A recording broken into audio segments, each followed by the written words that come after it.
Hey guys, so this will be a Gamescom evaluation of how Sony did during their Gamescom press conference for 2013 that just happened earlier today, or yesterday if you're in Europe. This will be very similar to my E3 2013 critique of how Sony and Nintendo treated the Vita and 3DS during their press conference or events in Nintendo's case. Except this time, it's Gamescom and it's going to be only Sony because that's what Nintendo didn't really show. So this again will be specifically geared towards the Vita, although they did talk about PlayStation 3 a little bit, and they did have PS4 there and talk about that. But this will be specifically geared towards the Vita, as this is the Vita versus 3DS. So how did the Vita do? Well, it did significantly better than it did at E3, and I think that's undeniable. Even the most ardent Vita detractors, or people that weren't impressed by the conference, have to acknowledge that it did do better, a lot better than it did at E3 this year. The primary reason being that Sony didn't ignore it. They spent several minutes talking about it and actually had several announcements to make this time around. Whereas at E3, they talked about it for maybe 3 minutes, 3.5 minutes, or something like that, something crazy.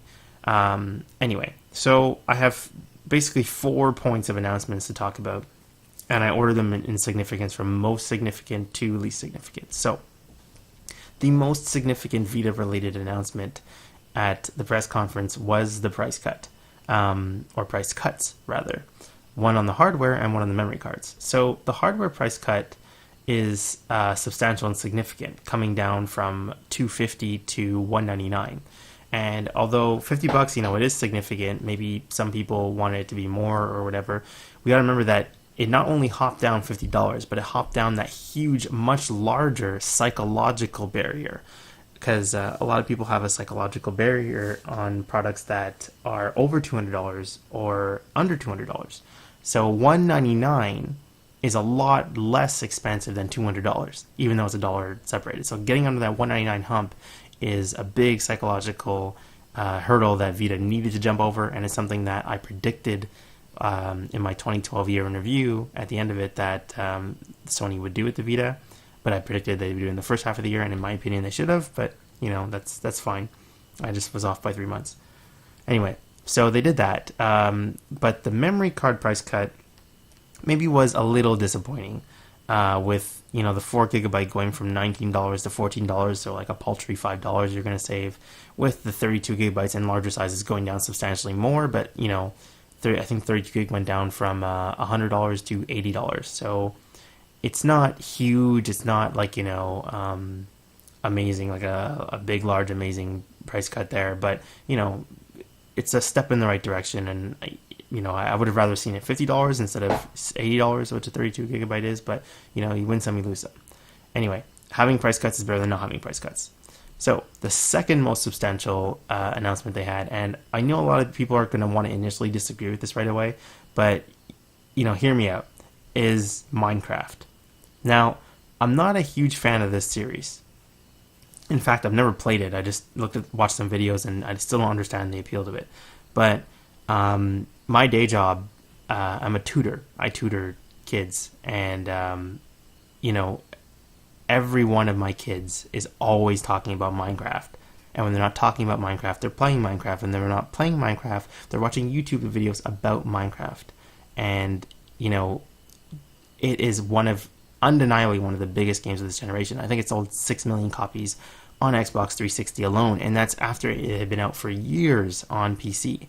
So, Sony didn't announce that it was coming to Vita at the show floor. They announced it was coming to PS4, but later on Twitter, it was announced that it was coming to Vita. So, that is a big, big win for Vita, and hopefully will turn into something substantial and maybe attract that younger audience. I know a lot of adults play it too, but it's really popular among kids, so we'll see if the price is right. So, the third major announcement would be Borderlands 2.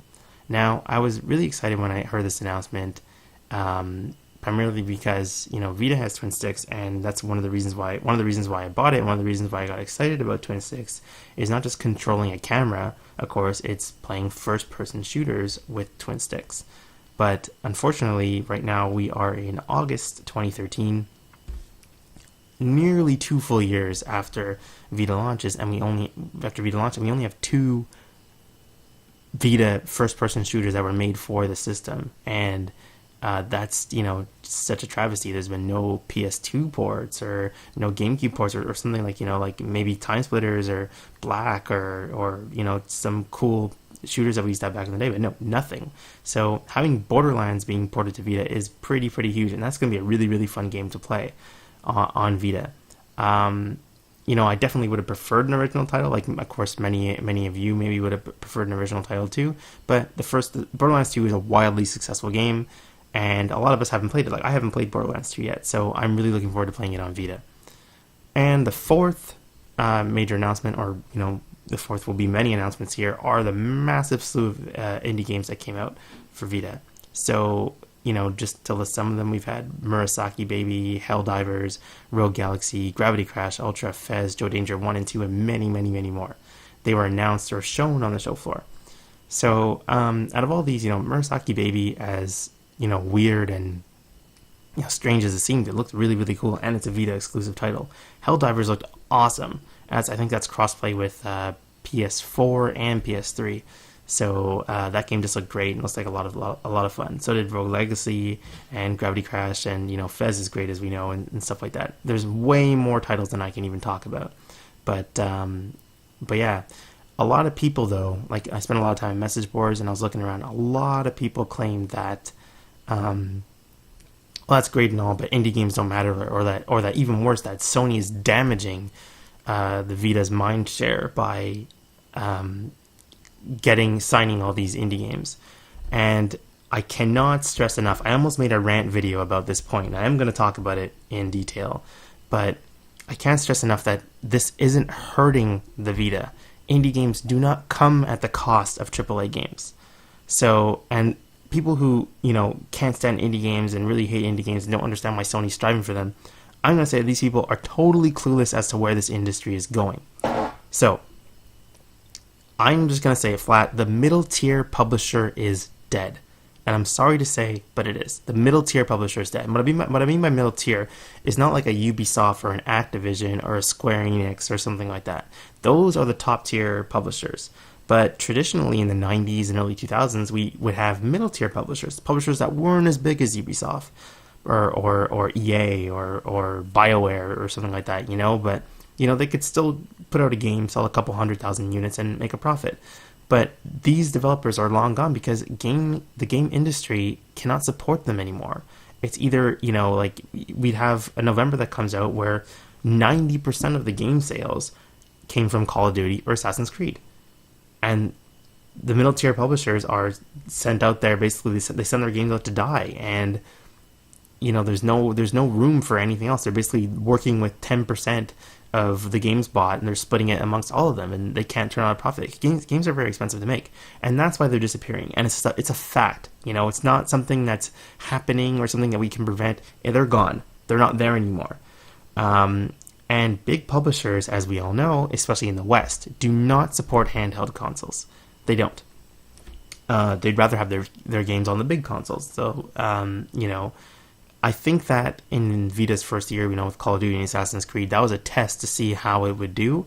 And I'm pretty sure those games are profitable, but maybe not as profitable as they should have been, which is why we haven't seen another COD yet, and we haven't seen another Assassin's Creed yet.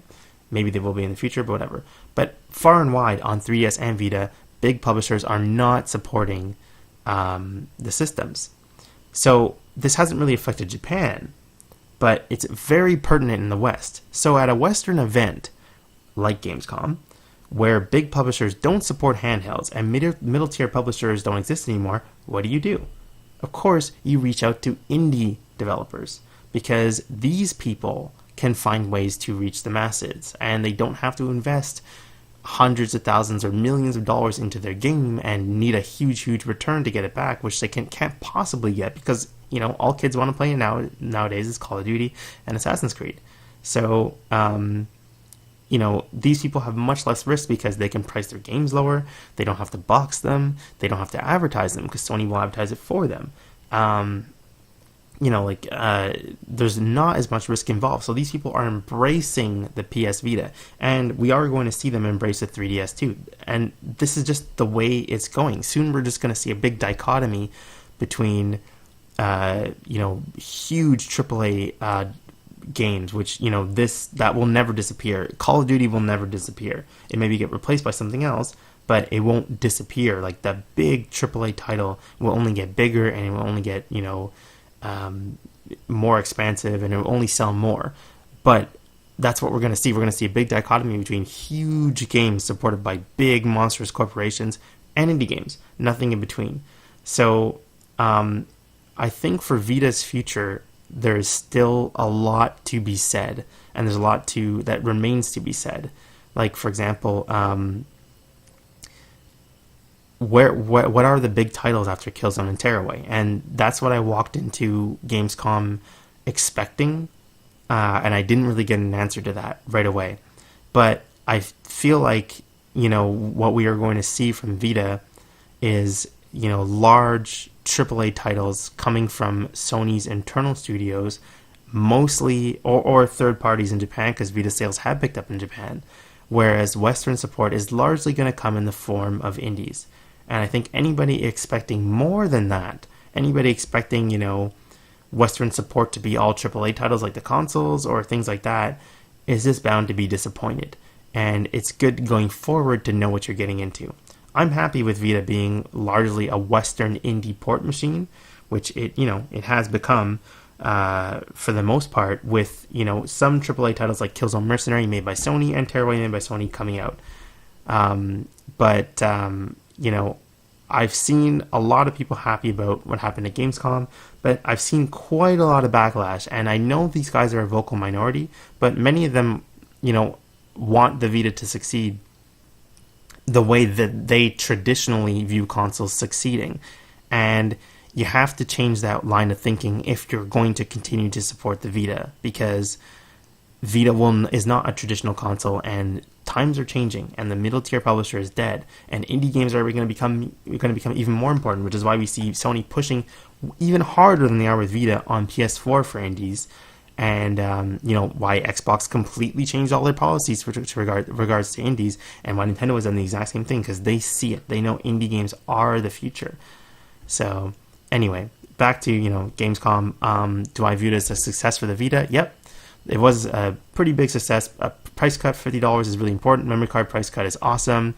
A lot of indie ports, Minecraft, Rogue Legacy, Helldivers, Murasaki Baby being an exclusive. Those are really, really good. I think they talked about it a good length of time. And, Borderlands, awesome. I'm really happy that that's coming. Hopefully we'll hear more. I'm probably going to do something similar with TGS.